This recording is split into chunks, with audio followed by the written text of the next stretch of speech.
As-tu déjà ressenti cette sensation étrange au fond de toi? Cette impression que quelque chose d'invisible bouge, que ton âme est sur le point de franchir un seuil sans que tu puisses l'expliquer rationnellement? Peut-être que dernièrement, tu as perdu des relations, un travail, une stabilité, peut-être que tu vis un moment de confusion totale, mais dans le fond de ton cœur, tu sens pourtant qu'Allah prépare quelque chose de plus grand, de plus profond, que tu ne peux pas encore voir. Et si cette tempête dans ta vie était en réalité une étape vers ton élévation spirituelle? Et si les choses qui te semblent être des pertes étaient en fait des dégagements nécessaires pour que les vraies bénédictions puissent entrer? Ce n'est pas un hasard si tu es tombé sur cette vidéo aujourd'hui. Tu ne t'es pas arrêté ici par simple curiosité. C'est peut-être ton âme qui a été guidée ici pour entendre ce message au bon moment. Dans cette vidéo, nous allons explorer ensemble les signes puissants qu'Allah t'envoie quand il est sur le point de t'emmener vers un nouveau niveau de bénédiction et quand il veut ouvrir devant toi des portes que toi-même tu n'aurais jamais imaginées. Des portes que tu ne peux ouvrir que si ton cœur est prêt, que si ta foi est assez forte pour les franchir. Nous allons parler de signes spirituels concrets, de situations réelles vécues par des croyants, d'histoires coraniques bouleversantes et surtout de comment Allah transforme tes douleurs en lumière et tes pertes en victoire. Reste jusqu'à la fin de cette vidéo. Tu comprendras peut-être pourquoi tes difficultés actuelles sont en fait le début d'une élévation incroyable. Dis-moi en commentaire si tu ressens en ce moment un changement spirituel profond dans ta vie. Est-ce que tu vis une période étrange où tout semble changer autour de toi? Partage ton ressenti. Peut-être qu'un autre frère ou une sœur qui lit ton commentaire trouvera de l'espoir grâce à ton histoire. Avant de commencer cette vidéo, n'oubliez pas de liker cette vidéo, car cela nous donne beaucoup de force pour continuer à partager du contenu bénéfique. Et je vous invite à vous abonner à notre chaîne et d'activer la cloche de notification pour rester informé de nos prochaines publications sur la foi islamique. Partagez-la avec vos proches et laissez un commentaire pour me dire ce que vous en pensez. Merci et bonne vidéo. Signe visible qu'Allah vous élève. Parfois, les signes qu'Allah t'élève ne ressemblent pas à des bénédictions au départ. Ils ressemblent à des pertes, à des ruptures, à des fatigues incompréhensibles. Mais en vérité, ce sont des appels. Des appels à regarder plus haut, plus profondément, au-delà du visible. Voici 5 signes puissants que beaucoup de croyants expérimentent quand Allah les prépare à quelque chose de plus grand. Premier, l'isolement soudain. Tu te sens isolé sans l'avoir demandé. Des amis disparaissent, des relations s'éteignent, certains proches s'éloignent sans raison apparente et tu te retrouves seul. Mais ce n'est pas un rejet, c'est une purification. Allah retire les mauvaises influences de ton entourage pour que tu puisses entendre clairement sa voix. C'est dans la solitude que beaucoup de prophètes ont reçu leur mission. 2. Les portes se ferment juste avant une grande ouverture. Tu perds un travail, une opportunité, une relation, tu crois que c'est la fin. Mais peu après, quelque chose d'inattendu s'ouvre mieux, plus aligné avec ton âme. Ces portes qui se ferment ne sont pas des punitions, ce sont des protections. Allah te ferme les chemins qui te détournaient de ta véritable bénédiction. 3. Une fatigue spirituelle inexpliquée.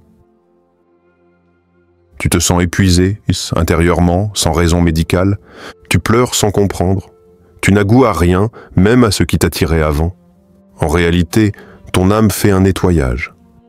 Elle te prépare à un nouvel état. Cette fatigue est parfois le prix de la mue spirituelle. 4. Un regain soudain de foi. Tu ressens une proximité nouvelle avec Allah. Tu pleures en priant. Tu te sens attiré, par le Coran, par la nuit, par le silence. Ta foi n'est pas parfaite, mais elle grandit. C'est souvent un signe qu'Allah est en train d'éveiller ton cœur pour l'élever plus haut. 5. Des événements étranges qui t'éloignent du péché. Tu rates un rendez-vous avec quelqu'un de toxique. Tu échappes à un acte interdit par hasard. Tu perds soudain l'envie de pécher. Ce ne sont pas des coïncidences. C'est Allah qui t'arrache au piège, parfois sans que tu t'en rendes compte.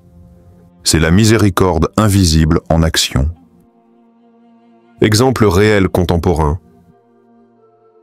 Une sœur, engagée dans ses études et ses prières, décide un jour de ne plus rater aucune salah, peu importe les circonstances.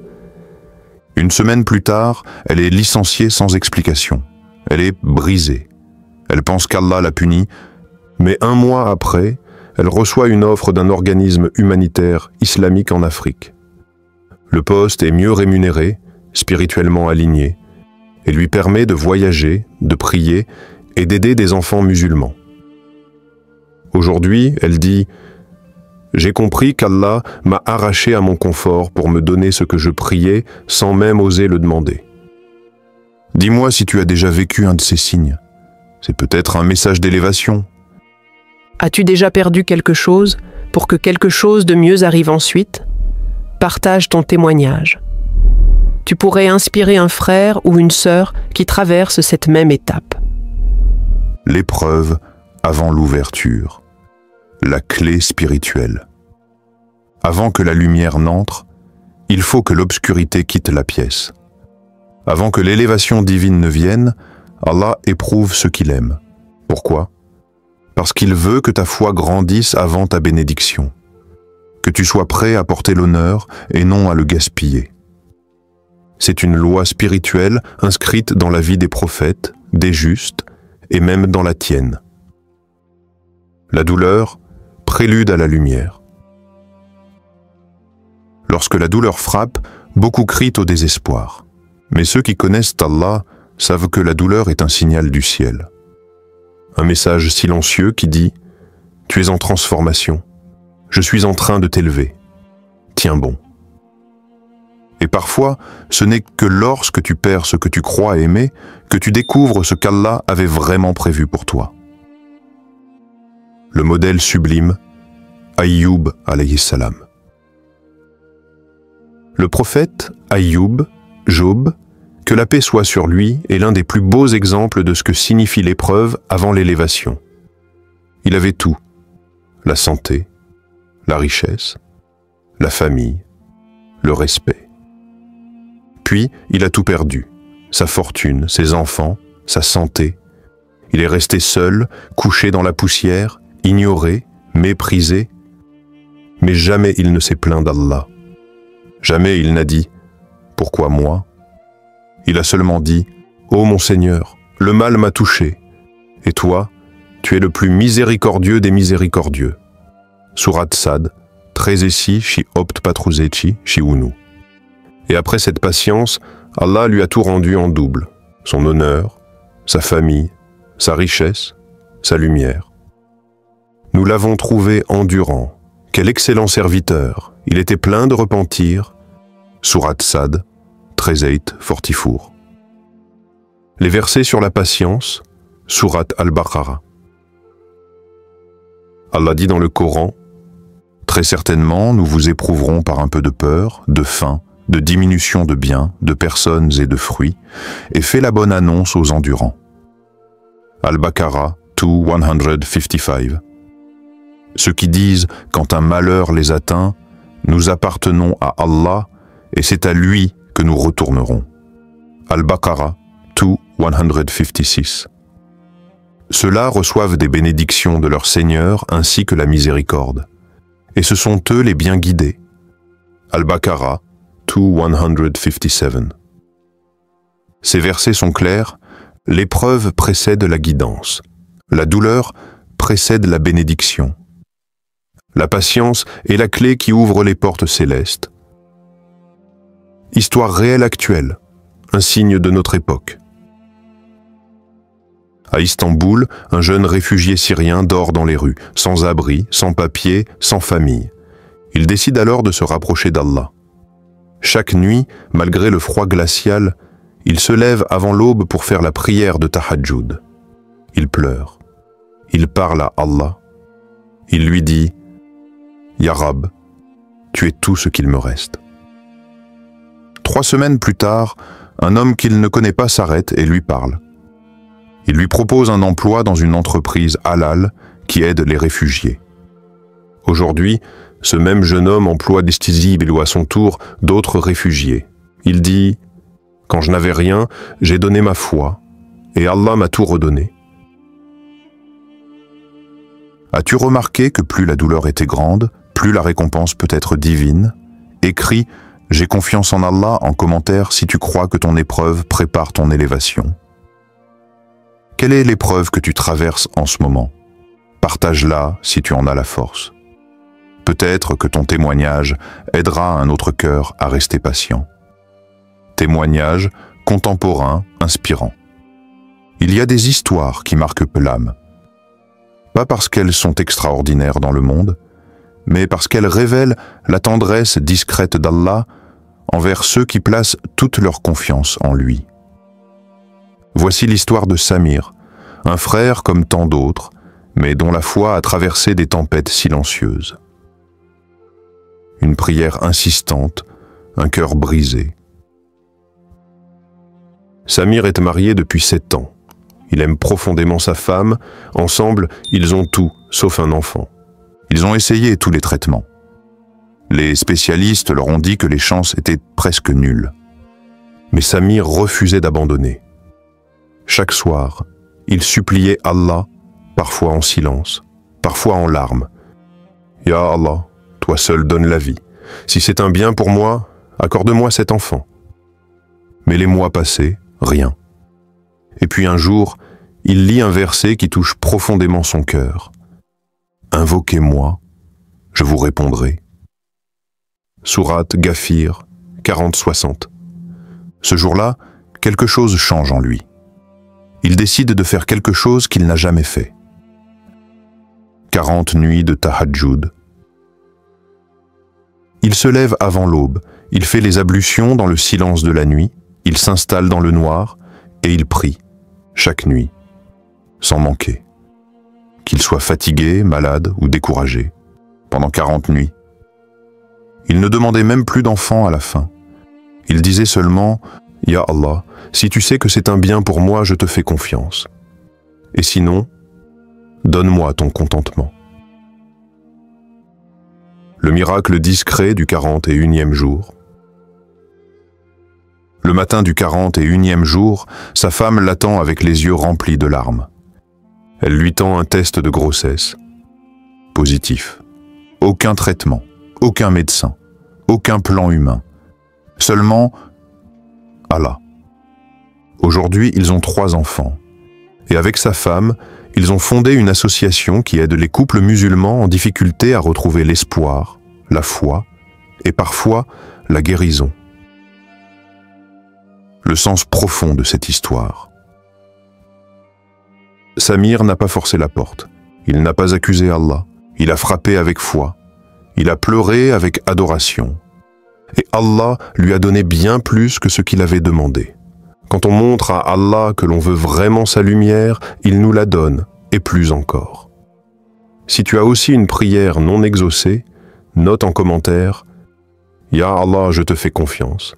Élève-moi selon ta sagesse. » A-t-il déjà existé une prière que tu gardes dans ton cœur depuis des mois, voire des années?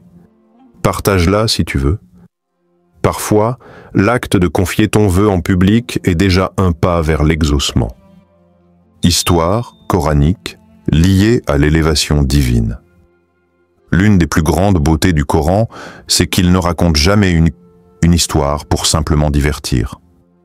Chaque récit est un miroir, un message divin enveloppé dans des faits pour que tu y retrouves ton propre chemin.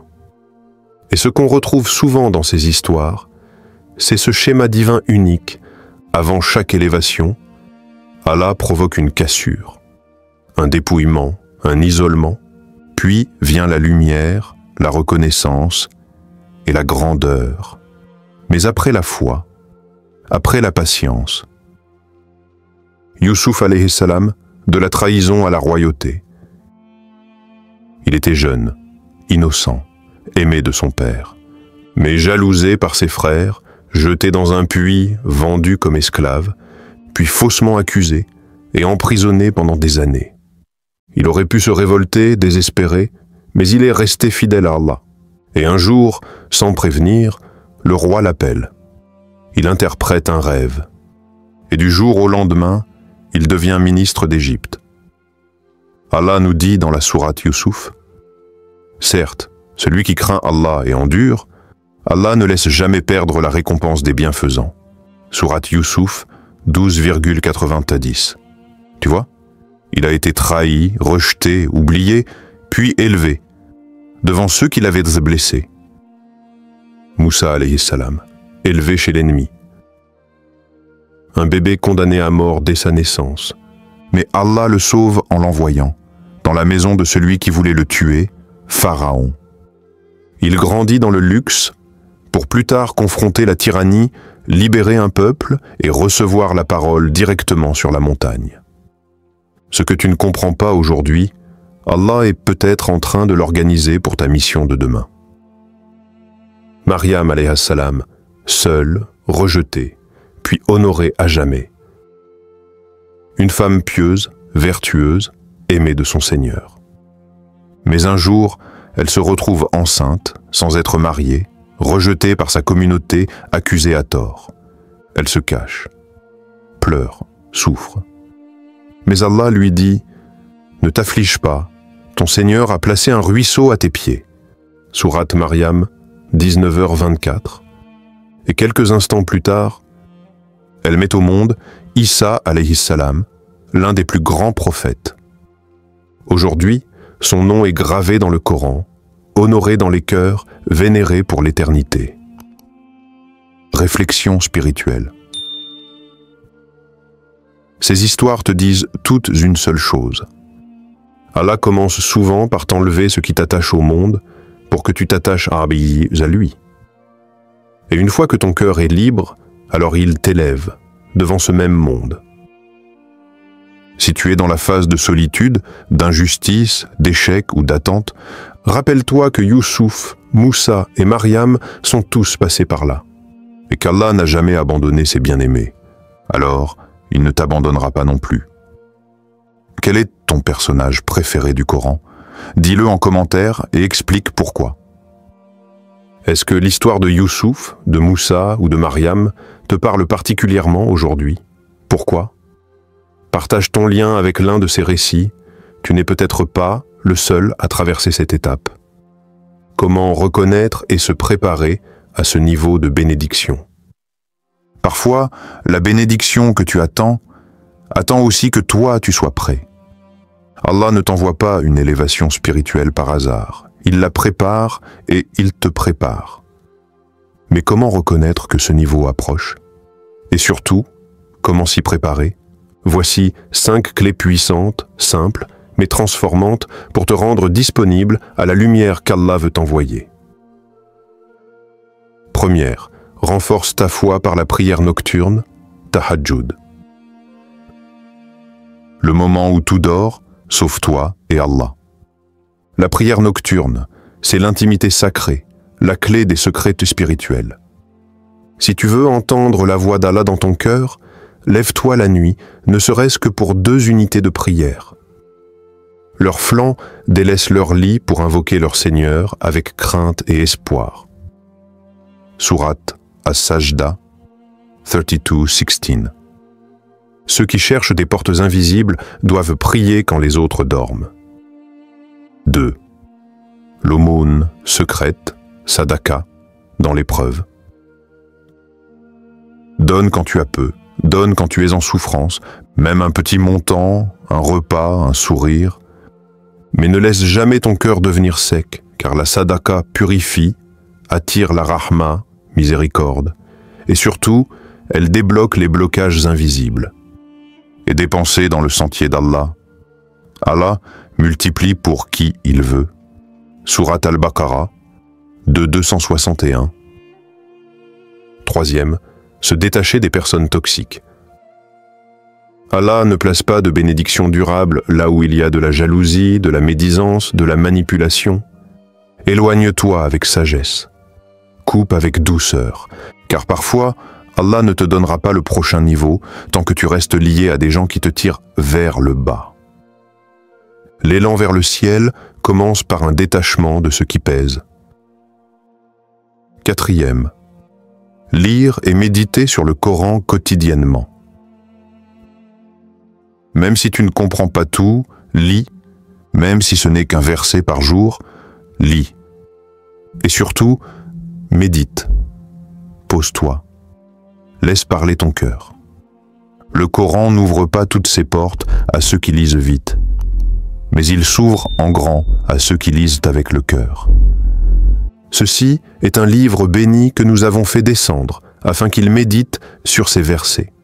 Surat Sad 13, 7 minutes, 12, 9 secondes. 5. Tenir un journal de gratitude envers Allah. C'est simple, mais tellement puissant. Chaque jour, note 3 choses pour lesquelles tu remercies Allah. Même les plus petites. Tu verras, en quelques semaines, ton regard sur la vie changera complètement. Exemple inspirant. Un jeune homme de 23 ans traverse une dépression silencieuse. Il perd confiance, son avenir est flou. Un imam lui conseille un exercice. Écrire chaque jour 3 choses positives qu'Allah lui a données, même si elles semblent insignifiantes. Il s'y tient. 2 mois plus tard, sa paix intérieure est revenue. Il commence à partager ses réflexions sur Instagram. Une organisation islamique l'invite à parler dans un événement. Aujourd'hui, il travaille comme coach spirituel pour adolescents musulmans. Et il dit « Quand j'ai commencé à voir Allah partout, il m'a montré qui j'étais. » Es-tu prêt à commencer ce chemin d'élévation? Mets en commentaire « Bismillah » si tu veux commencer aujourd'hui, pas demain. Quel petit acte vas-tu commencer aujourd'hui pour te préparer à la bénédiction qu'Allah te réserve? Écris-le en commentaire et engage-toi. Même si c'est juste un verset, 1 minute de tahajjud ou un acte de gratitude. Conclusion puissante plus appel à l'action spirituelle. Frère, sœur, retiens ceci. Allah t'élève quand tu es prêt à te détacher.